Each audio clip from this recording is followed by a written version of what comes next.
નમસ્કાર, આપણું ગુજરાત ન્યૂઝમાં આપનું હાર્દિક સ્વાગત છે। भारत के महान क्रांतिकारी। हम सब जानते आने वाली 26 जनवरी हमारे देश के 72वां प्रजासत्ताक दिन है। हम लोग 1950 से इस दिन को मना रहे हैं। इस दिन से भारत का खुद का लिखा बंधारण का अमलीकरण शुरू हुआ। हम सभी लोग बड़ी धूमधाम से इस दिन को मनाते हैं। दिल्ली के अंदर बड़ी परेड की जाती है।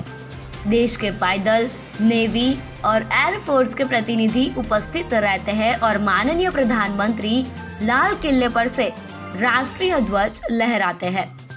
लेकिन ये सब हमें कब मिला, यह नहीं भूलना चाहिए। 200 साल तक अंग्रेजों ने हमारे पर शासन किया और उससे मुक्ति दिलाने के लिए नामी अनामी लाखों लोग मौत की घाट उतर गए। उनमें से कुछ लोगों का नाम इतिहास के पन्नों पर लिखा गया है और कुछ शहीदों के बारे में हम सब जानते हैं। बहुत सारे ऐसे शहीद हुए हैं जिनका नाम और पता आज हमें नहीं है। बहुत से लोगों ने अलग अलग पुस्तकें लिखे हैं, कवियों ने अपनी रचनाएं की हैं और कुछ किताबें शहीदों के नाम पर छपी है। आज हम आप लोगों को उन शहीदों के बारे में बताने जा रहे हैं जिसका शायद आप लोगों ने कभी नाम नहीं सुना होगा। बहुत से प्रकाशनों ने इन शहीद को न्याय दिया है। आज हम उमंग प्रकाशन दिल्ली के द्वारा छपी हुई किताब जिसका नाम है भारत के महान क्रांतिकारी, जिसकी भूमिका श्री विराज जी ने लिखी है और उसका प्रथम संस्करण 2007 में पब्लिश हुआ था। उनमें बताए गए उन सब शहीदों के बलिदान की गाथा जो भारत के महान क्रांतिकारी किताब में लिखी है, वह एक के बाद एक हम आपको सुनाएंगे। हम आशा रखते हैं इन शहीदों की कहानी सुनकर श्रद्धा सुमन के रूप में आप कमेंट में जय हिंद या भारत माता की जय लिखेंगे। आपका इंतजार जल्द ही खत्म होगा। આપણું गुजरात न्यूज का अनुरोध है कि सभी वाचक गण अपनी लाइब्रेरी में भारत के महान क्रांतिकारी किताब को स्थान दें।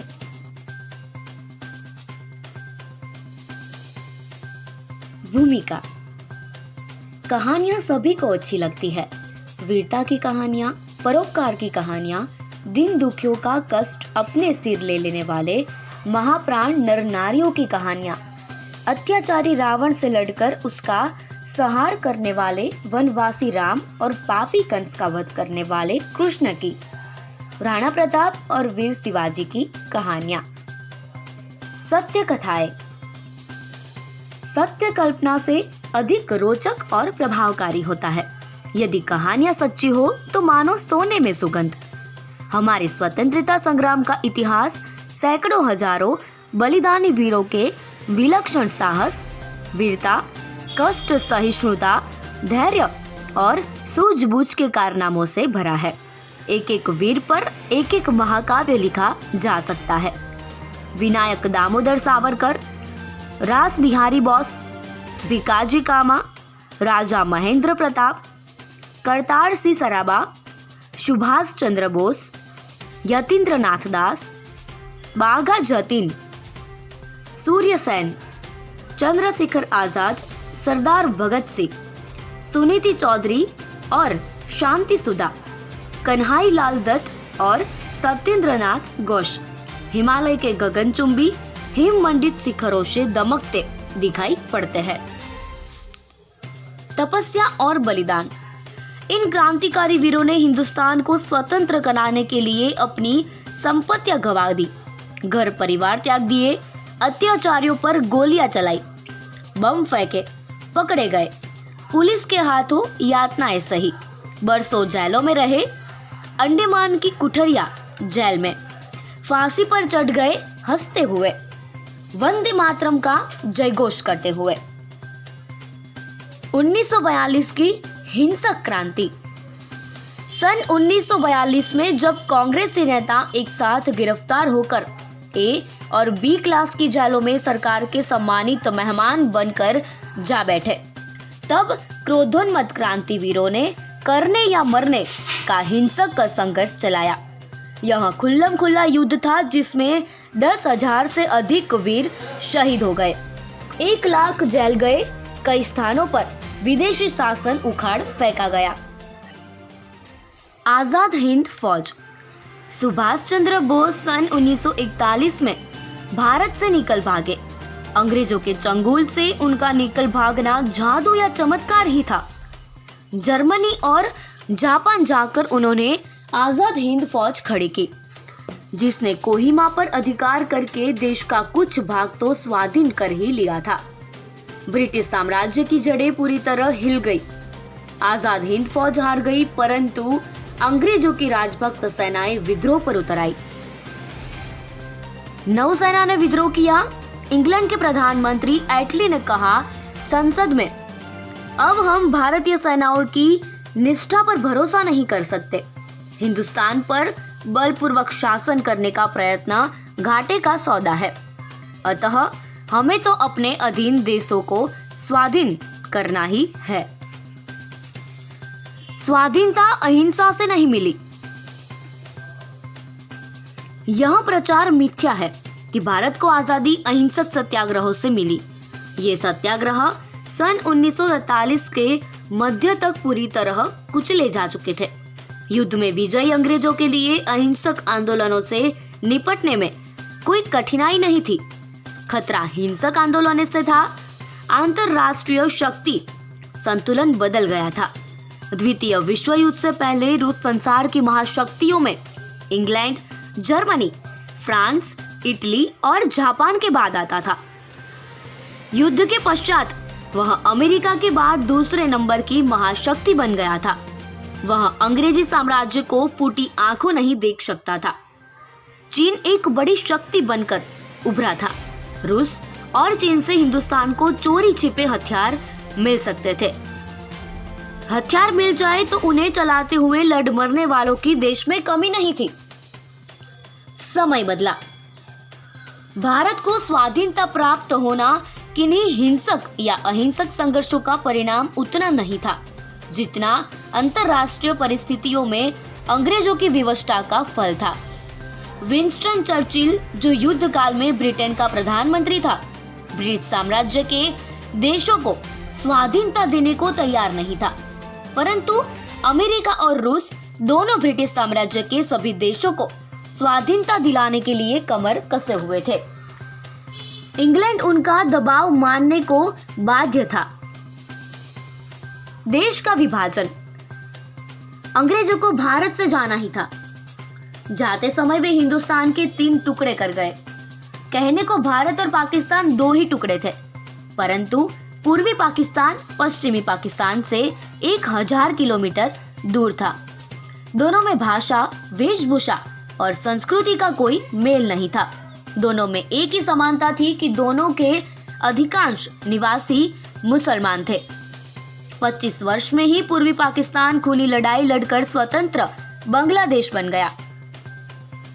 रक्तपात व अत्याचार।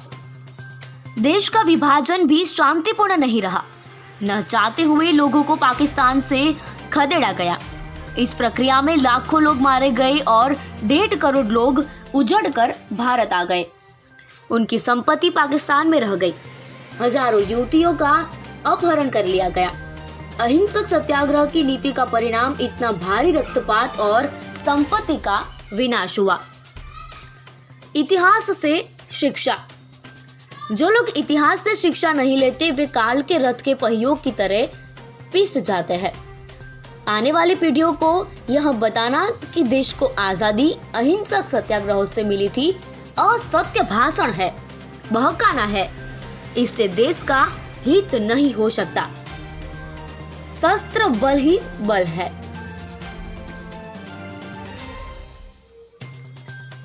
बलम धर्मो नुवर्तते। धर्म बल के पीछे पीछे चलता है। यह संसार का ध्रुव सत्य है और आज के युग में शस्त्र बल ही बल है। नीति, न्याय और औचित्य केवल शब्द रह गए हैं। चरित्र गढ़ने के लिए। इन वीर गाथाओं को लिखने का यही उद्देश्य है कि उन्हें पढ़कर हमारे किशोर युवक बलिष्ठ, साहसी, निडर, परोपकारी, सहृदय, बलिदानी वीर बने, जिससे इतने प्रयत्नों और बलिदानों के बाद मिली स्वतंत्रता बनी रहे। स्वराज्य ही काफी नहीं, स्वराज्य ही काफी नहीं है। स्वदेशी लोग भी शोषक, स्वार्थी और कपटी हो सकते हैं। क्रांतिकारी लोग ऐसे समाज की स्थापना चाहते हैं जिसमें कोई किसी का अनुचित शोषण न कर रहा हो, सारा समाज एक परिवार की तरह रहता हो। सुख शांति का एकमात्र उपाय यही है। आतंकवाद तभी रोक सकता है। आशा है ये कहानियां इस लक्ष्य की ओर बढ़ने में प्रेरक सिद्ध होगी। इस विषय पर अनेक पुस्तकें लिखी गई है, परंतु सरल भाषा, सुबोध शैली और मार्मिक प्रसंगों के चयन के कारण यह अधिक पसंद की जाएगी। इतने कम पृष्ठों में इतनी जानकारी शायद ही अन्यत्र कहीं उपलब्ध हो। यह पुस्तक गीता और रामायण की भांति ही घर में रखी जानी चाहिए। प्रतिदिन इसका कुछ भाग पढ़ा जाना चाहिए। रिपीट, प्रतिदिन उसका कुछ भाग पढ़ा जाना चाहिए। बच्चों को इसकी कथाएं सुनाई जाए। यह विद्यालयों में छात्रों को पढ़ाई जाए। पुस्तकालयों में रखी जाए। जो इसे खरीद नहीं सकते उन्हें भेंट उपहार में दी जाए। यह सही राष्ट्र सेवा होगी। आगे की कहानियां सुनने के लिए हमारे साथ जुड़े रहिए।